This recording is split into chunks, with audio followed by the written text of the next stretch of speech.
My main question is, who does all of the household chores in Poglandia 2, and why is it Pope?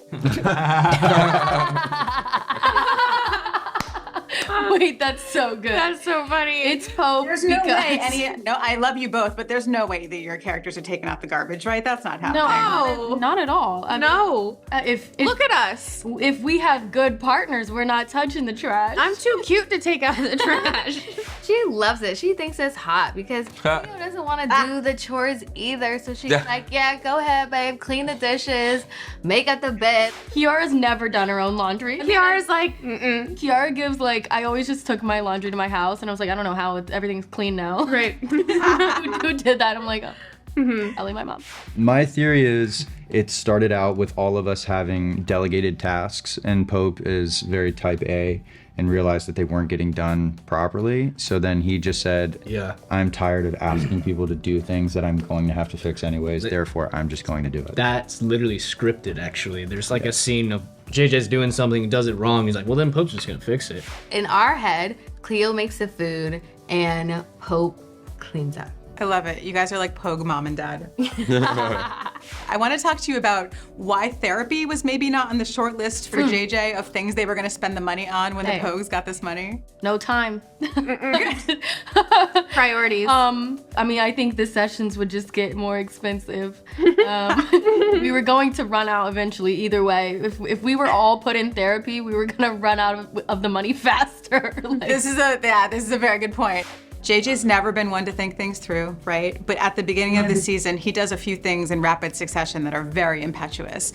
And I'm wondering, he gives off a, it's gonna be fine vibe. Inside, is even he freaking out a little bit about No, he's freaking out. Yeah, no, it's, he's spiraling out of control. I think JJ with money is like a kid that's never been able to have candy his entire life and has been given a Red Bull, and he's out there just bouncing off walls. He's just trying to do the next right thing, but he doesn't necessarily understand that should take the community. Yeah, he learned from Luke, so Poopsie poopsie on that one. I think it's like when you have one of those family members who's just constantly doing crazy stuff, and you're the oldest.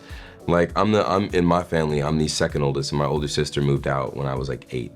So I've been the oldest for a good minute, and there's something about being the oldest sibling, which I feel like Pope is in this, he's the older brother, to where it's you have all the responsibility and none of the respect. And so that's just how it goes, He's got to deal with it. Does Kiara get to a point, or do you think she has it in her to get to a point where that forgiveness, that understanding is not quite as unlimited as we might think? I actually think her heart is growing a lot this season, and her patience for these things. I mean, she's trying to look at it from a different perspective, and now love makes you blind.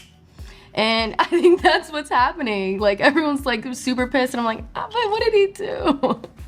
But Daddy, I love him. She's I love him. She sees him when the others might not, right? I definitely think she sees him like a window.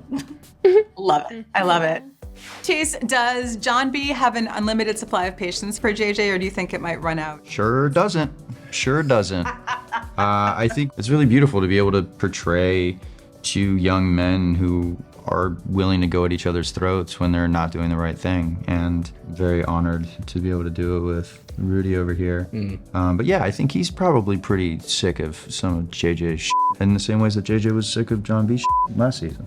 Yeah, who's the treasure hungry one now? How are Cleo and Pope doing at the beginning of the season? We kind of saw them hook up toward the end of last season. Tell us where the relationship is at when we come back. Yeah, I mean, they're in a good space. They've been together for 18 months now. We actually get to see them as a couple, not just getting together. They get to have lived in that for a little bit, and it's been fun just exploring the events of what happens in the show inside of knowing that these characters are in a relationship with each other. And they're comfortable with each other now. Sarah and John B are really rock solid at the beginning of the season. It seems like they've been through a lot. What about each other do you think has like pulled them through? Do you think that they would be as okay if they weren't together? Look, I would like to think that they would be Yeah. just fine individually on their own, but that's obviously not the story we're telling. And I think what makes them better together is that they've gone through this insane shared experience. They've both lost their fathers together, and they've gone through quite a bit of other trauma. So I feel like the whole goal this season was to show, especially after this time jump, was that they get to enjoy life together and helping each other and holding each other's hands through it all. It was nice to not focus on any conflict between the two of them, I think, for once. Obviously, Ward is not around this season. On a scale of near the dock or all at sea, like how unmoored is Rafe as we come into this season? I think he's working on coming towards the dock. Throwing in the line. Yeah.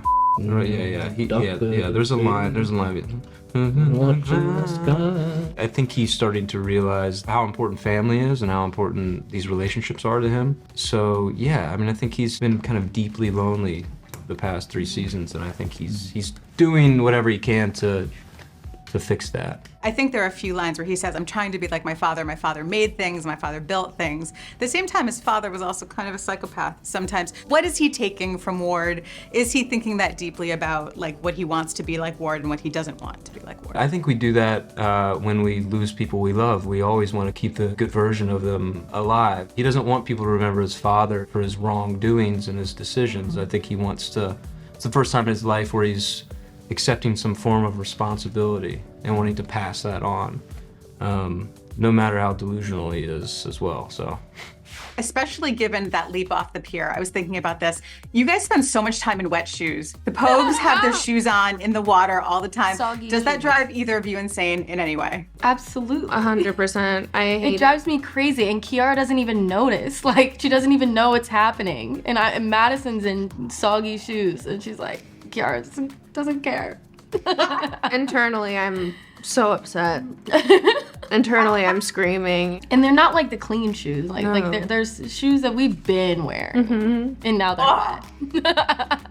But we take it off like in between like takes where you don't see That our makes feet. it worse. I swap into like Crocs or something, or like Well, it's something. like, and then you gotta, the thing is having to put it back on. That's the part. And Cleo wears these big heavy boots, so it is not a joy Yeah. to be in the water in those things.